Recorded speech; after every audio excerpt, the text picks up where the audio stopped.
Yo, picture this. Turquoise water, white sand beaches, and nobody trying to sell you a timeshare? Imagine a place where the only sounds you hear are the gentle waves lapping against the shore and the rustling of palm leaves in the breeze. No crowds, no noise, just pure, unspoiled paradise. That was Antigua and Barbuda way back when, a pristine haven, untouched by the hustle and bustle of modern life, a place where nature reigned supreme and the beauty of the islands was in its most authentic form. We're talking about the OG islanders, the Siboney people.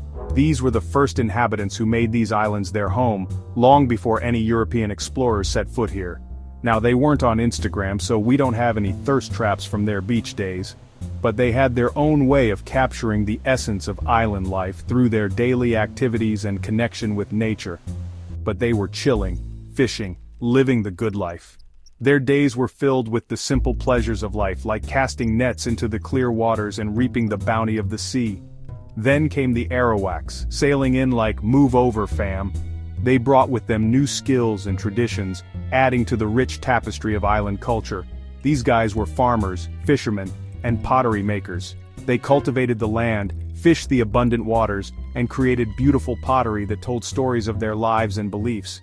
Basically, the Etsy influencers of their time. Their craftsmanship was not just functional but also artistic, reflecting their deep connection to the land and sea. They called the islands their home for a hot minute until, well, you know how the story goes. The arrival of Europeans changed everything. It's like when your favorite band gets too popular, suddenly everyone wants a piece. The islands went from being a secluded paradise to a hotspot for explorers and settlers. That's what happened when Columbus rocked up in 1493. His arrival marked the beginning of a new era for the islands, one that would bring both change and challenge. He named the bigger island after a church back home, Santa Maria la Antigua. Catchy, right? This name would forever link the island to its European discoverers. As for Barbuda, some say it's named after the beards of the indigenous people, others say it's about the island's fig trees. Both theories add a layer of mystery and intrigue to the island's history. Either way, points for creativity. The names of these islands are a testament to their rich and diverse history, a blend of indigenous culture and European influence. Now, Columbus wasn't exactly there for a friendly visit. He was on a mission, driven by the promise of new lands and riches. He was all about that New World hype, and that included, unfortunately, some not-so-great stuff like colonization. The Spanish were eager to expand their empire and saw the New World as a treasure trove waiting to be exploited. The Spanish tried to roll in and set up shop, but the Caribs, descendants of the Arawaks, were like, nah, we're good. They had their own way of life and weren't about to let some strangers take over. The Caribs weren't playing, they were fierce warriors, and they defended their turf hard. They had a deep connection to their land and fought valiantly to protect it from invaders. Imagine trying to get a beach umbrella spot on a crowded day, but with way higher stakes. The struggle was real, and the consequences were far more severe. The Spanish eventually gave up on Antigua, but their visit, like a bad sunburn, left a mark. Their brief presence had lasting effects on the island and its people. Years later, the British showed up. They were all about that sugar life, and they saw the Caribbean islands as their personal sugar bowl. The demand for sugar in Europe was skyrocketing, and the Caribbean was the perfect place to grow it. In 1632, they established a settlement on Antigua, and you know what that meant?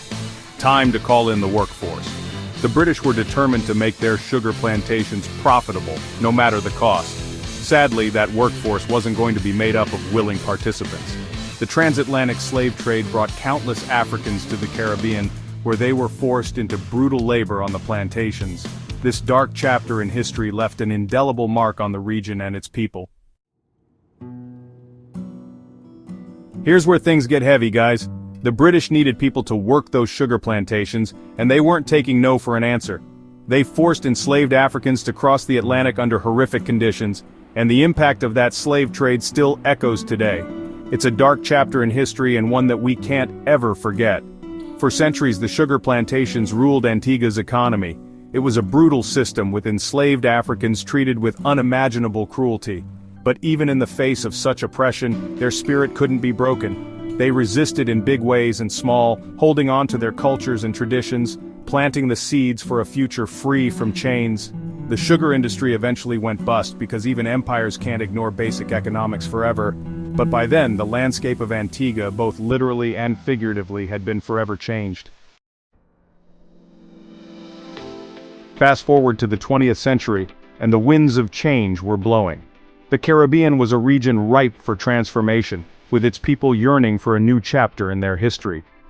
People across the Caribbean were demanding an end to colonial rule, and Antigua was no different. The spirit of resistance was palpable, and the call for freedom echoed through the islands. Trade unions started popping up, demanding better conditions for workers.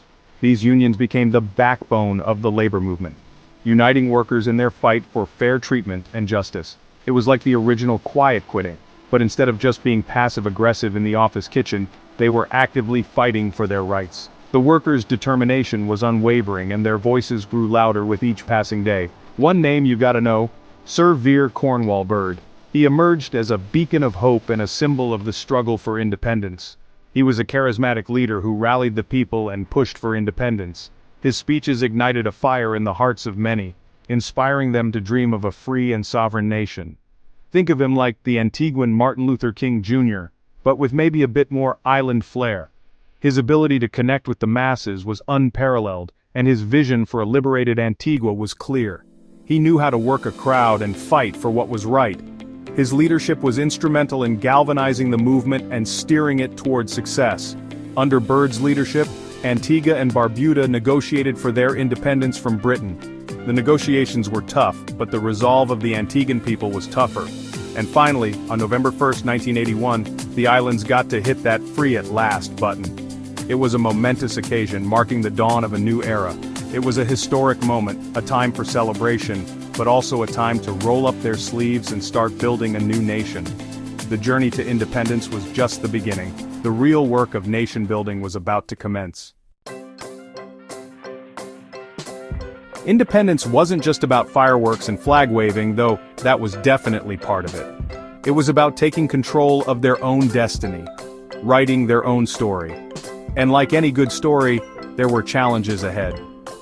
Building a new nation from scratch is no easy feat. It's like trying to assemble IKEA furniture while also writing the instruction manual. But Antigua and Barbuda, with the same resilience they'd shown throughout their history, got to work. They established a parliamentary democracy because who needs a king or queen when you can have elected officials arguing in a fancy building instead?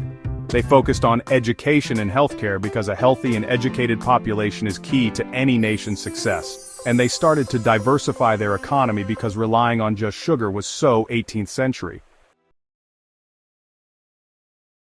Remember those beautiful beaches we talked about at the beginning? Well, they turned out to be a pretty good selling point. Tourism boomed, bringing in much-needed income and jobs.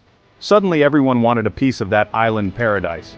Now tourism has its downsides, no doubt. It's a delicate balance between sharing your culture and turning your home into a theme park. But Antigua and Barbuda have managed to find their groove, attracting visitors while still maintaining their unique identity. But Antigua and Barbuda is more than just a pretty face. They've become a major player in the Caribbean, advocating for regional integration and sustainable development. They're like that friend who's always down for a good time but also knows how to have a serious conversation about the important stuff. So, where are they now? Antigua and Barbuda is a vibrant nation, proud of its history and optimistic about the future. They've faced their share of challenges, from natural disasters to economic downturns, but they've always come out stronger. They still love a good party, with Carnival being the biggest bash of the year. It's like Mardi Gras, but with more steel drums and even brighter costumes. And they still know how to relax, whether it's chilling on the beach, playing dominoes with friends, or enjoying some freshly caught seafood. The story of Antigua and Barbuda is a testament to the resilience of the human spirit. From their indigenous roots to their colonial past and their hard-won independence, they've navigated the currents of history with grace and determination. They're a small nation with a big heart, and their future is looking bright.